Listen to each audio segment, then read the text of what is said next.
alt capitol pentru Fly One, Airbus A320 și A321, în haine noi, cu un design care vorbește despre curaj, viziune și apartenență.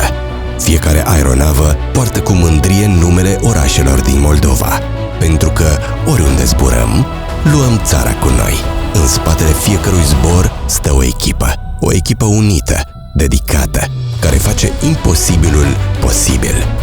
Așa construim, împreună, cu suflet, cu viziune. Suntem Fly One și credem că adevărata putere e să crești cu cei care au încredere în tine.